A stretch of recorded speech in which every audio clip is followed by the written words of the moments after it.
But first, let's start with Donald Trump's assault on his perceived political rivals domestically.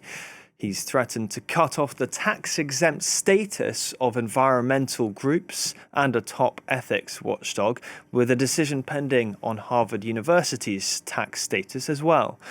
Ramping up the pressure, the Department of Education has sent Harvard a request for a list of all foreign gifts, grants, and contracts. The administration already froze nearly $2 billion in grants and loans for the Ivy League university after it refused to change activism, anti-Semitism, and diversity policies.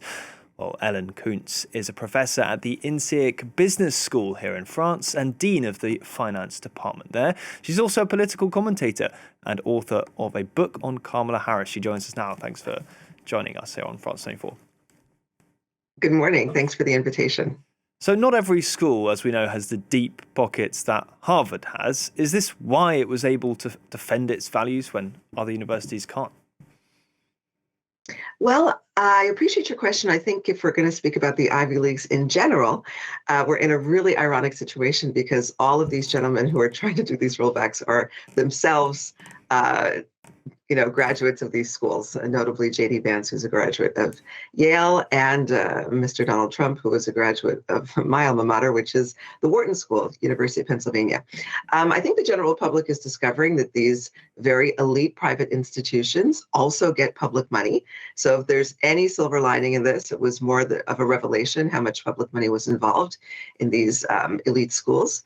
But at the same time, President Obama actually came out yesterday and congratulated the president of Harvard for resisting this assault on education in general and private education in particular, and standing firm to the ideals and values of what these schools mean.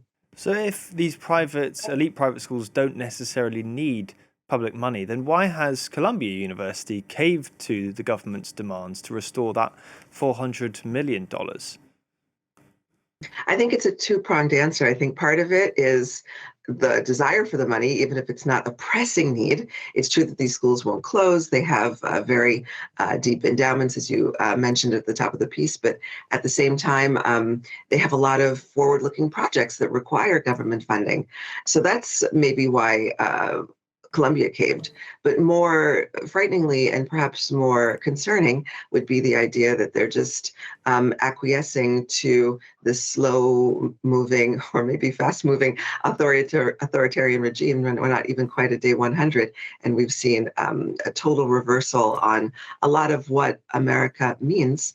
And I'm quite perplexed by this type of decision because when I was in, one of these elite schools, I totally get it. There were a lot of conservative people, a lot of Republicans, and they didn't have a problem at all with these schools. So once again, we could add this to the list of things that are confusing from the Trump administration. And it's hard to understand what the underlying motives are. Now, if we're just going to look at the fact that there's a general assault on education, in the U.S., we talk about K-12 education. That's from kindergarten all the way to, being a young person, 18 years old. So there's a general assault on education. And I think they're taking a multi-pronged approach. They don't want education for young people. They don't want education for talented people. They don't want education anywhere at any level. And the thing that they're maybe the most hostile to is research. That could be academic research or scientific research. And I'd just finish by saying they have a real problem with ideas.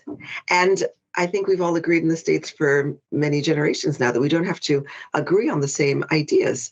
So we really have to wonder, just really what are they doing? What are they trying to do? You mentioned there that your alma mater, Wharton School, has obviously produced Donald Trump as well.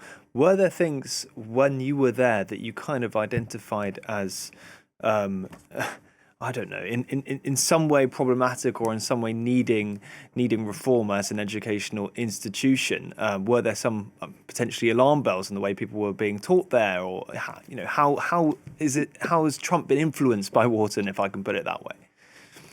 I'd say he was not influenced from the Wharton that I attended, which just as a little bit of history of the school, it is in Pennsylvania. There's a very strong Amish population there. It attracts a lot of Mormons from Utah, and these are, I would say, people who have deeply held Christian values where they really walk the walk and they're true believers to their credit. And even during the first Trump administration, the school was very quiet about his becoming elected.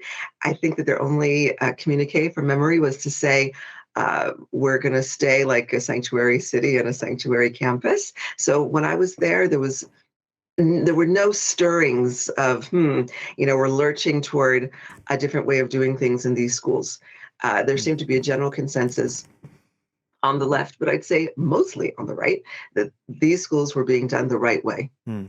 Is there some truth, would you say, to the opinion that's inspired Donald Trump that universities in the US have handed too much power to activist students and have lost focus on basic hierarchy in education? That is quite possibly true. But slashing government funding is maybe not the answer to that. And I would say it plays more into their authoritarian playbook than it does trying to sincerely reform education. If I could just remind the audience that our new Department of Education head is a woman who has no experience in the education field, not even as a conservative person. Do you see what I'm saying? Not even as a right-wing person. And all of these department heads that have been put in place, who were just barely confirmed by this minority Senate that they have, were designed, including for education, to tear down these institutions from the inside. So that's why I'm saying there's a great fear and frustration over ideas in general, even, banning books in elementary schools. It seems ridiculous and insane, but also extremely frightening if this is the way the United States of America is going to move forward. And one thing we know about ideas is they know no borders and they spread. Your whole career, you've obviously been between France and the US. Perhaps you can help us understand the differences between DEI, the way Americans understand it, and the way France thinks about inclusion. So, for instance, concretely, does INSEEC, where you work, have any kind of inclusion policy, given that statistics based on ethnicity, for instance, are not allowed in France?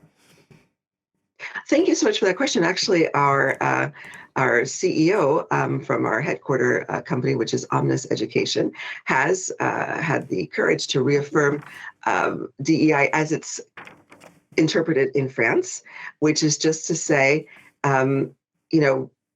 do the right thing and be kind to other people and have an open mind. That's sort of the general underpinnings of DEI in France, which I totally understand what you're saying. It's not based on numbers and statistics. But if I may, so that's for France. For the United States, perhaps you've seen also in other forums, not so much media outlets, but a lot online, that there's this group of people who I would consider myself a part of. They're called the 92% people who voted for Kamala Harris and have kind of decided to take a step back, be a little bit unbothered by what's happening.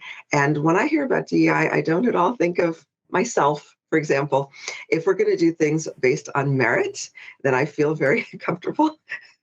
I think many people of color who have many diplomas and who fought to get higher education, who fought for the jobs that they have, don't see themselves as a quota hire or any sort of hire that doesn't make sense. I think that those of us who are privileged to have the positions that we have feel that they're totally earned, and we want to live in a world where they're totally earned. So there's been a great deal of confusion about DEI, and I'm kind of glad that it's on the table and can be talked about and sorted out. And it probably will never come back as it was. But in the United States, the groups that were the number one beneficiaries of DEI were not people who look like me in any way, form. A lot of veterans have gotten hurt. A lot of physically handicapped people have gotten hurt, and a lot of women in general have gotten hurt. And in the United States, that's meant mostly, we don't speak like this in France, but mostly like white women, because we do have categorized statistics in the U.S., have been the ones who have been the most hurt by these rollbacks. And I think that the intention was not kind. The intention was cruel to go back to the way things were. That's one of the underpinning themes of the Trump administration, how he does things. He's said in the past, I'm a 50s guy. That I think he was referring nostalgically to the 1950s and perhaps even the 1850s.